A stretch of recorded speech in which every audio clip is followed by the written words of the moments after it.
Bien, adelante.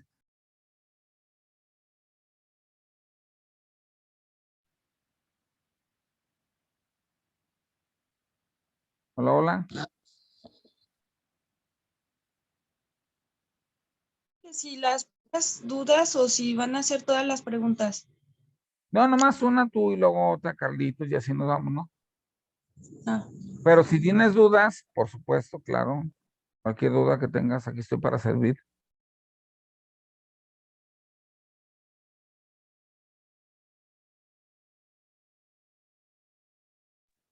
la que decía que el psicoterapeuta en general debe contener a la familia, es decir, evitar que se dejen llevar por ideas irracionales, impulsos violentos. ¿En qué momento es preciso dejar de contener para comenzar a interpretar la situación? Miren, esa es una pregunta muy interesante. No sé si todos la cacharon. Contener e interpretar son las dos funciones de la psicoterapia. ¿Sí? Ah, no, son dos, nomás son dos. Contener e interpretar. Bueno, llega un paciente, vamos a suponer a tu consultorio que le acaban de asaltar y de robar. Y empieza a decirte que se siente asustado, que se siente que si cuando salga del consultorio lo van a volver a asaltar. Tu función no es interpretar. Tú no vas a decir, ¿y eso qué tiene que ver con tu infancia? Que sería como una especie ya de meterte ahí. ¿Alguna vez sentiste miedo en tu infancia? Entonces ir tratando de hacer un anclaje, vía psicoanalítica, y tratar de entender el miedo en función de la infancia. Pero no, ahí no se debe de hacer eso, se debe de contener. Entonces, el terapeuta que tiene un niño muy problemático, que se lo llevan los papás, que agarra todo y todo lo tira y lo rompe, no lo vas a interpretar, lo vas a contener. A ver, niño, ese mi cenicero va ahí. No, no se puede mover de ahí. O sea, en general, lo que hace el psicólogo, bueno, no nomás contener de impulsos negativos, sino también de contener de ideas negativas. No, pues yo no valgo nada, no siento que el mundo me apoye, siento que todos están en mi contra. Ahí tú debes de contener, es decir, decirle, no, mira, el mundo es duro, es difícil para todos. Uno cree, uno ve a la gente que triunfa, pero le ha costado también mucho trabajo. Entonces eso es contener, es, pues que es un plato, contiene la leche, ¿verdad? Y si no hubiera plato, pues se desparramaría la leche. Entonces, haciendo una analogía con un plato y la leche, el psicoterapeuta debe de contener, es un plato, el psicoterapeuta, no debe de dejar que se escape hacia ideas irracionales o más irracionales, sino ir metiéndolo en una esfera mucho más normalizante, digamos. Entonces, en el caso del suicida, un suicida que está muy deprimido, que está muy afectado, que ya tuvo un intento que se llama ideación suicida, a diferencia de una idea suicida, porque la idea suicida nomás es pensarlo. La ideación suicida es pensarlo y ya tener el cinto ahí para colgar, aunque todavía no te cuelgues, bueno. Entonces, uno tiene que tener cierto grado de criterio, porque no hay un manual donde te diga de aquí para acá, sino que tienes que tener tu criterio de decir, a esta persona la tengo que contener. Primero se contiene. Pueden ser varias sesiones de contención. O sea, de evitar que desparrame. Mira, no le platiques ya a tu familia que te quieres matar. Ya no hables, no digas cosas negativas sobre el mundo. Piensa positivamente. Entonces, todo eso es contener. Y ya cuando hay un lugar propicio, una situación propicia, y ya lograste contener todas esas ansias autodestructivas, entonces interpretar. A ver, en tu familia, ¿quiénes se han suicidado? ¿Por qué? No, pues que un tío. ¿Por qué? No, pues por eso. ¿Tú crees que valió la pena que se suicidara Es que está en bancarrota. Mucha gente está en bancarrota y al poco tiempo está millonaria. La vida siempre es una sorpresa. Y así, ¿verdad? Ir, ese se llaman señalamientos. O sea, está antes de la interpretación es el señalamiento y antes del señalamiento la contención. Pues la contención, el señalamiento se considera parte de la contención, no parte de la interpretación. ¿Eh? Interpretar es decirle, tratarle de dar una explicación de por qué está haciendo o pensando de esa manera. Y el señalamiento es decir, te señalo que estás diciendo esto, te señalo que estás pensando esto, que no es lo más apropiado. ¿Sí? Entonces está la contención, el señalamiento, como un intermedio, digamos, y luego ya viene la interpretación. Ya cuando tienes mucho más datos de la infancia y puedes hacer algún tipo de vínculo, porque él no lo puede hacer. Curiosamente, el ser humano, que debería conocerse mejor que el psicoterapeuta, ¿no? El psicoterapeuta te conoce mejor a ti que tú a ti mismo. ¿Por qué? Porque tú no ves tus errores, tú no ves lo que dices, tú no ves que tu discurso está muy disparatado, pero sí te lo puede hacer ver el psicoterapeuta. Entonces, la interpretación tiene que venir hasta el último, en un suicida. Si tú interpretas un suicida inmediatamente, puedes llevarlo a que se suicide de veras. A un posible suicida, digo. No un suicida que ya no muerto, pues ya que le haces, ¿no? Pero pues más o menos va por ahí el asunto. No sé si fui claro. ¿Sí? Sí, profe, sí, Mira, gracias. de hecho, Michael Balint, un gran terapeuta, hablaba de la falta básica, hablaba de que era gente pues muy rabiosa, que no permitían interpretación. Entonces él decía que, o cuando la gente está neciando y no sale de su tema, no trates de meterlo en el tuyo, ¿sí? Conténlo. No, mira, la vida es bella, tú puedes, se nota que eres inteligente, todo eso son contenciones. Es lo primero que se hace en terapia, contener, ¿sí? Y ya después, poco a poquito, señalar, oye, qué curioso que mencionas esto y me mencionaste hace 3 días, en la sesión anterior, algo que no concuerda. Eso es un señalamiento, no es una interpretación. ¿Sí? Y la interpretación es cuando ya haces el vínculo. Mira, en la infancia tú viviste esto y esto lo estás cargando y esto es esta idea de que la vida no vale la pena, todo ese rollo, lo estás cargando y te está afectando. Entonces ahí sí se hace la interpretación. Claro que hay que decir en concreto qué es lo que le está afectando, ¿no? Muy bien, ¿alguien más? Sí, yo tengo duda de una pregunta. Ajá. Es la número 3. La ambivalencia del terapeuta proviene de la presión que ejerce quien le paga con la presión que ejerce el que se intenta suicidar o qué tipo es. Sí, bueno, ahí la pregunta es, los terapeutas, bajo muy raras excepciones, no son ambivalentes. Porque tienes que quedar bien con la familia y tienes que quedar bien con el paciente. Porque si quedas mal con la familia, tú dices, todos ustedes, toda la bola de los que están aquí presentes, han enfermado a mi pobre pacientito. Entonces la familia te da una pata y te saca.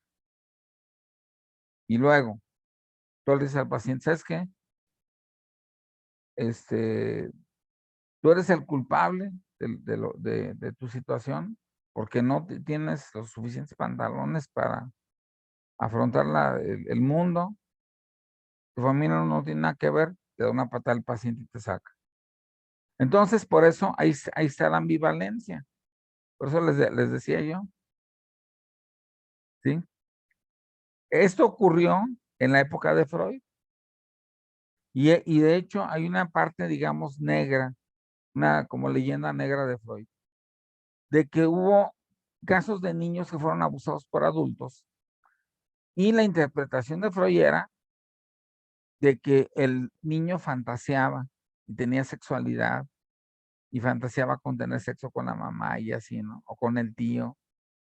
Entonces, fue acusado Freud de ocultar muchos casos reales de abuso sexual a menores con su teoría de la sexualidad infantil, ¿verdad? Entonces, no es que el tío violó al niño, es que el niño, como tiene su sexualidad, que se le llama perversa polimórfica, o sea, todavía no está asentada ni tiene claro un objeto, se le antoja tener sexo con el tío.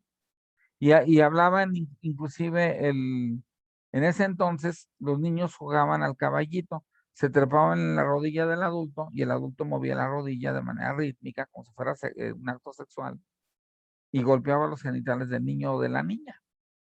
Entonces, esa era ¿cómo decirles? La principal prueba que tenía Freud de que había una sexualidad infantil, porque estaban extasiados los niños. O sea, pongan un niño en su pierna o una niña y háganle caballito. No sé si se diga caballito ahorita, pero en mi tiempo se le llamaba caballito. Tío, hazme caballito. Te subías en la rodilla y la ponías a brincotear y se iba muy feliz el niño. Pero el niño no tenía sexualidad. Estamos hablando de niños de 6 años, de 7 años, de 8 años, de 9. La pubertad llega hasta los 11. Entonces, bueno, pero aquí el detalle o el motivo por el cual Freud ocultó los casos de abusos sexuales reales que justificó él con el asunto de la sexualidad infantil fue porque le pagaba el tío para que atendiera al sobrino y el tío era el que lo violaba o lo abusaba de él o no sé, o el papá. El 80% de los abusos a menores son por familiares. Ahí está la estadística. El 20% son por sacerdotes. 19% y el 1% por maestros. Pero casi no hay maestros en primarias, ¿verdad? Casi son puras maestras. Y hasta quinto hay maestro, sexto. Pero les digo, más o menos 80% familiares y 19% sacerdotes. Sí, el sacerdote es muy peligroso también. No tiene una vida activa sexual con una esposa y tenemos un impulso biológico muy difícil de detener, ¿verdad? Entonces, por eso,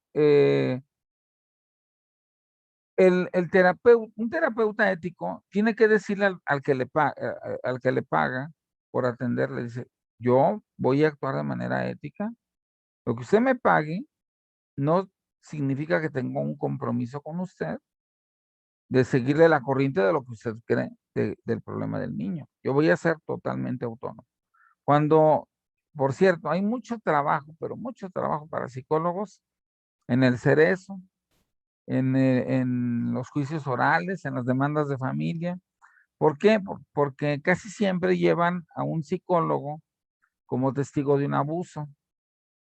Entonces, el psicólogo pues tiene que hacer un diagnóstico a través de un dibujo, de pláticas y ver si realmente el niño está siendo abusado o sea, que lo abuse el adulto y le pagan muy bien. Y aparte si esa persona pues es de alta alcurnia, de mucho billete, pues con mayor razón te pagan bien, ¿no? Pero claro, si tú estás con la señora y la señora quiere demostrar que el marido abusó del niño, pues estás ¿a quién le vas? Si el niño no fue abusado por el papá y la señora te paga, ahí le medio modificas poquillo a la prueba, va a haber un punto en el cual no vas a poder hacer eso. Y se va a ver muy obvio que estás falsificando los datos. Por eso el psicólogo hay controversias también. Hay un psicólogo que no se pone de acuerdo con otro, utilizó un método diferente Uno lo llevó a que sí abusaba y otro lo llevó a que no abusaba. Pero entonces ahí se hace un análisis entre pares y se le manda a hablar a un tercero para que decida, ¿sí? Pero no, yo digo que debe ser siempre la ética por delante. O sea, el compromiso, la ambivalencia, pues, siempre va a haber. Nos va a dar miedillo, pues que nos dejen de pagar, obviamente, pero tenemos que ser éticos. O sea, tenemos que estar del lado del paciente, no del lado del que nos paga. A eso es a lo que me refiero. No sé si fui claro, Esmeralda. Sí, profe, ya me quedó más claro. Muy bien. Pues esa era la idea, ¿no? Y vi así rápidamente las respuestas de Itzel y de, ¿quién más mandó? Nomás nos mandaron dos. Ese me fue el nombre. Bueno, y están bien, más o menos están orientadas a lo que pedí. No vi distorsiones ni nada. ¿Alguien tuvo alguna otra duda?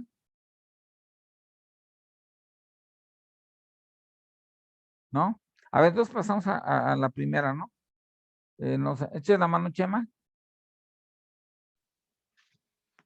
Una disculpa, profe, es que yo apenas las iba, pues ahora sí que a hacer, no las había visto, me fui con la finta de que como no hubo sesión, y dije, pues tampoco hay.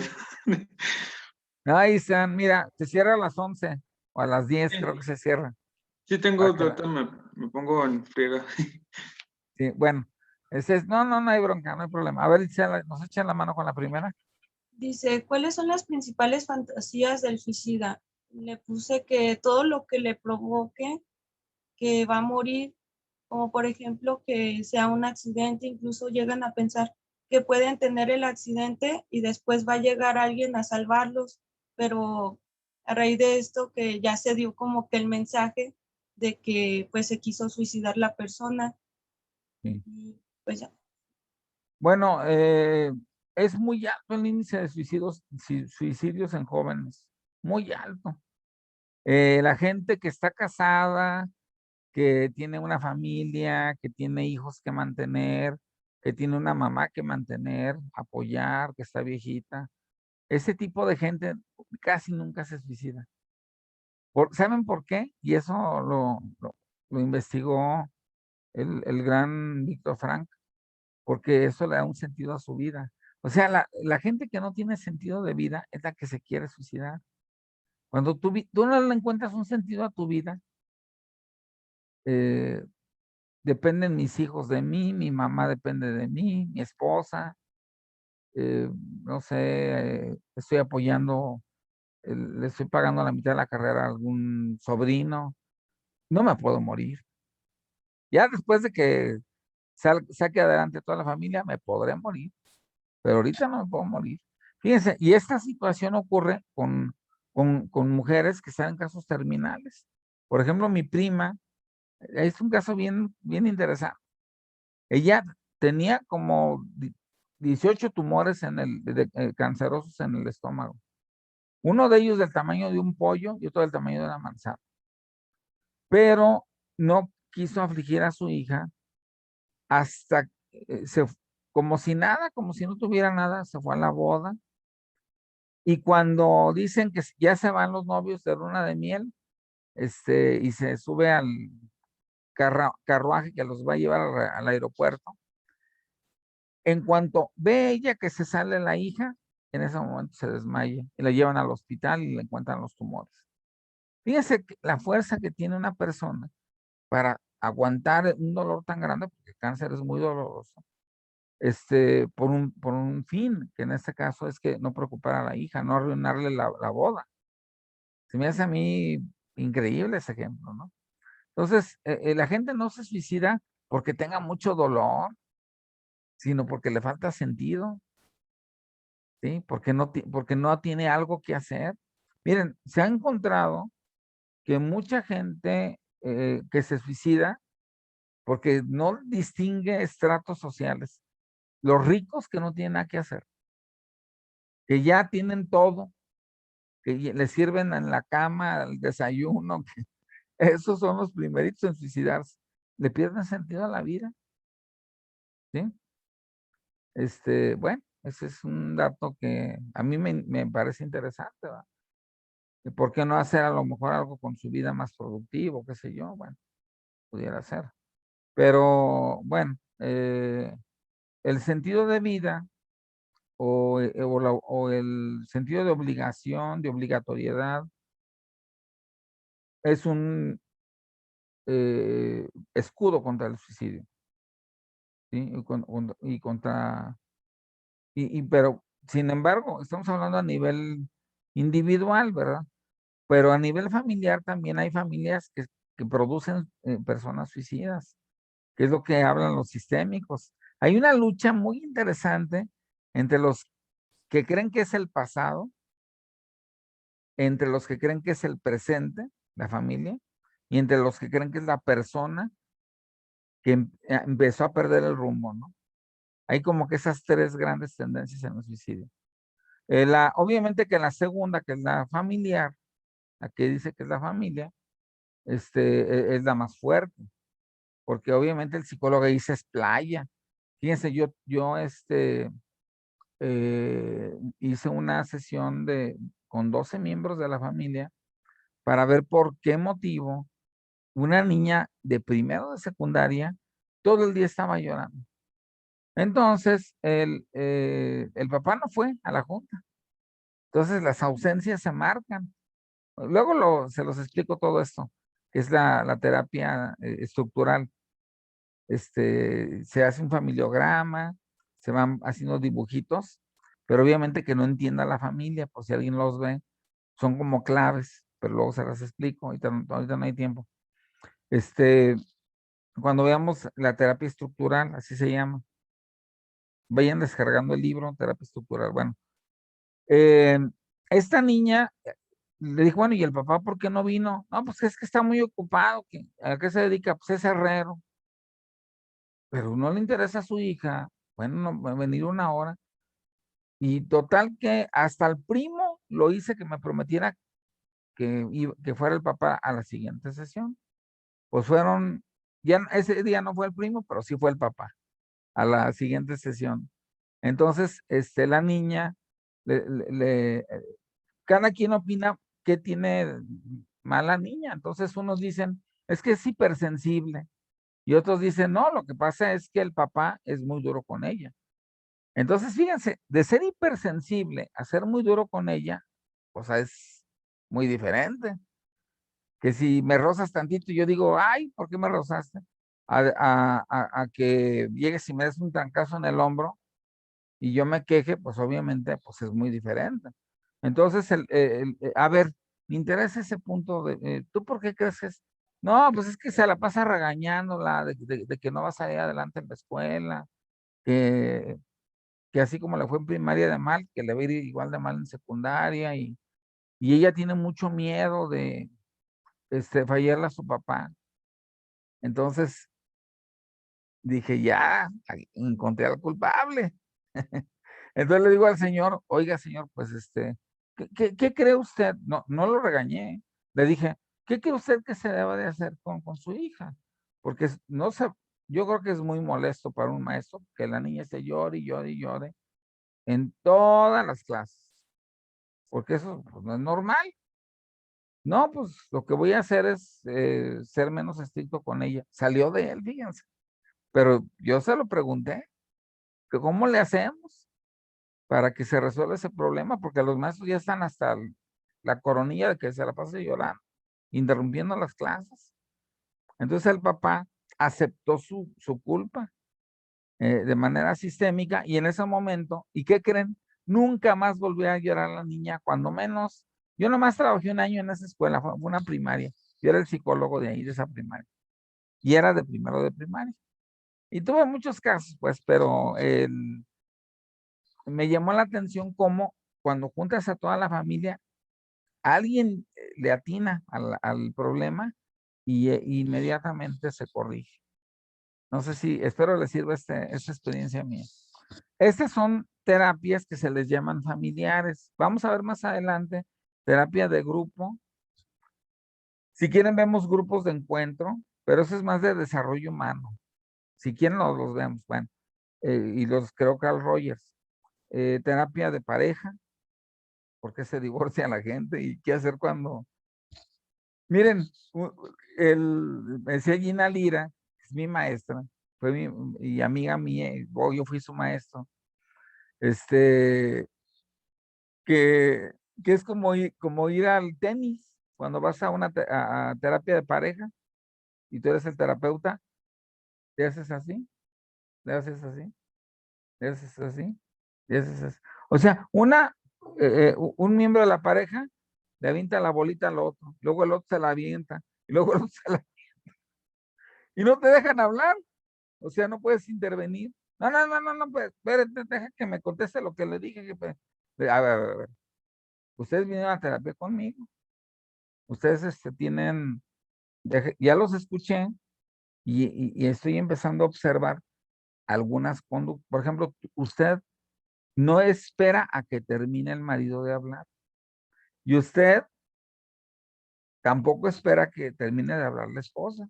Entonces no se pueden poner de acuerdo si no se completan los discursos. Lo primero que hay que hacer es entrenarnos en escuchar todo lo que nos tenga que decir el otro. Ahora, ¿qué tengo que cambiar? Y así, ¿verdad? Irle, ya lo vamos a ver más adelante cuando hagamos terapia de pareja. Pero es lo más complicado que se puede. Y aparte es muy bien pagada la terapia de pareja. Porque un divorcio sale carísimo. 20,000 pesos. 20,000 pesos al abogado, entre el abogado y el juez. Y luego la demanda de divorcio por manutención es otra lana, ¿sí? Y luego, ¿quién te garantiza que te den ese pago de manutención? Entonces ahí hay mucho trabajo también para los psicoterapeutas. La terapia de pareja, ahorita las parejas están en crisis, no duran muchos años juntos. Todo se lo apuestan al sexo, fíjense. Esa es una cosa que me he dado cuenta. Creen que porque hay mucha química sexual, va a ser todo bonito y padre toda la vida, y no es así. La gente el sexo se calcula que disminuye a los 5 años, llega prácticamente a cero, por un motivo que se los explico rápido. El hombre produce testosterona, que es la hormona, es una hormona implicada en defender el territorio, en ser agresivo o violento y en tener deseos sexuales. Esa hormona, cuando tú estás casado y tienes un niño al año, por ejemplo, empieza a disminuir. ¿Por qué? Por el niño. Los leones se comen a sus hijos.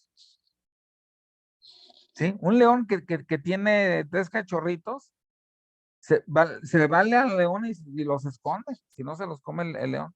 Entonces, los papás que no les baja la testosterona, empiezan a golpear a los hijos aunque estén bien chiquitos. Entonces tiene que bajarles la testosterona a fuerzas. Es un mecanismo de defensa evolutivo para evitar matar a nuestra propia prole. ¿Sí? Ahora, el casado se vuelve mucho más dócil con el mundo, con la esposa, por lo mismo, porque baja la testosterona. Pero ¿qué pasa? Como la testosterona es implicada en 3 situaciones, que es la agresión, defensa del territorio y sexo, pues también baja el sexo. Entonces a los 5 años no eres agresivo con tu niño, quieres jugar con él y todo, al carrito y todo, pero a la esposa ya no te interesa tener sexo con ella. Entonces un psicólogo inglés propugnaba que en terapia de pareja se les dijera que, que, que a los 5 años renovaran el matrimonio o que buscaran otra pareja para que se reavivara. Cuando tú cambias de pareja y dejas al niño con la mamá, sube la testosterona en menos de un mes al 100 de nuevo. Entonces, andas como burro en primavera, perdón de la expresión, por ese motivo. Pero ya se los expliqué, está súper demostrado, ¿eh? Esto no es un invento, o sea, es muy demostrado. Bueno, a ver, buen Chema, Sí, profe. Échame la que sigue, ¿no? Sí, deja, vuelvo a abrir la de esta que la volví a cerrar. O Anayeli, porque ya se nos está yendo el tiempo bien rápido, 5, 14. Sí, ya nada más quedan 5. O Gaby.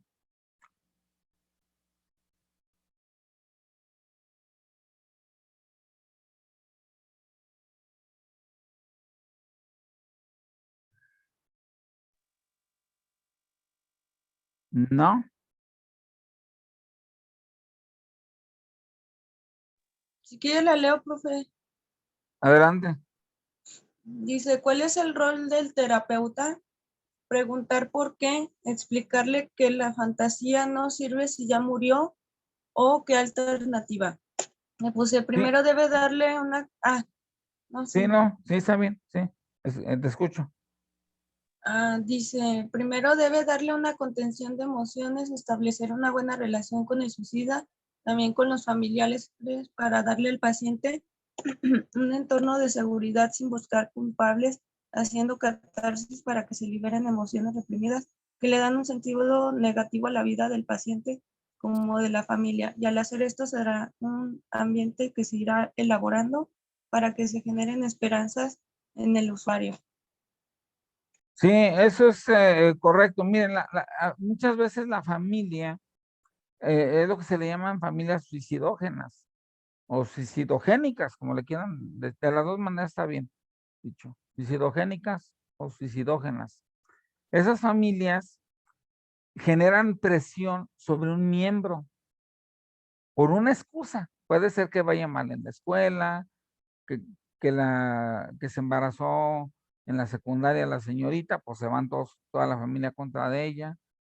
Bueno, en la actualidad ya no es tan malo eso, pues, pero hace, digamos, algunos años sí era muy malo.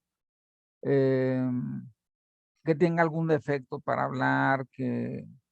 Entonces la familia quiere que todos sean iguales, ¿sí? Y entonces atacan al que es diferente.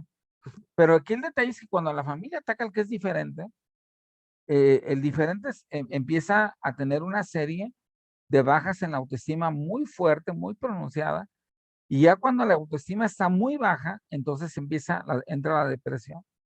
Y de la depresión estamos a un pasito del suicidio. Lo único que falta es el método, ¿verdad? ¿Cómo le hago para suicidarme? Ya decidí suicidarme, ¿cómo le hago? Me corto las venas, ¿cómo me las corto? Me las corto con una navajita por arribita, no me voy a morir.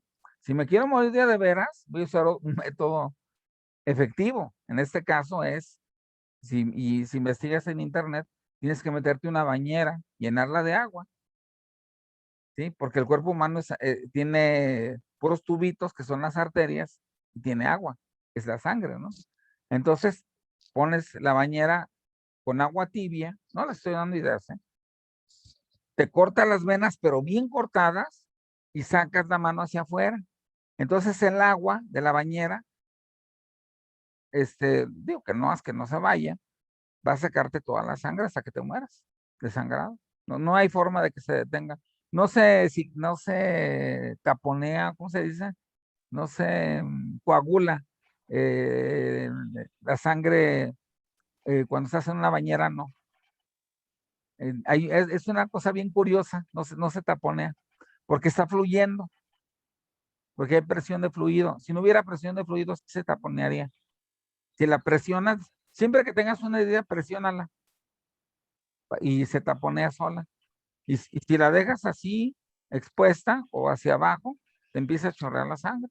Si estás dentro de una bañera, la presión del agua hace que salgan y no se detiene hasta que te mueres. Esa es una ideación suicida, ¿sí? Entonces, miren, para el próximo viernes me van a hacer un listado de factores de ideas suicidas y de factores de ideaciones suicidas, tomando en cuenta el VIH, por ejemplo, que la gente que lo tiende a suicidarse, enfermedades terminales, colapsos en los negocios, o sea, todo lo que no tenga que ver con la familia.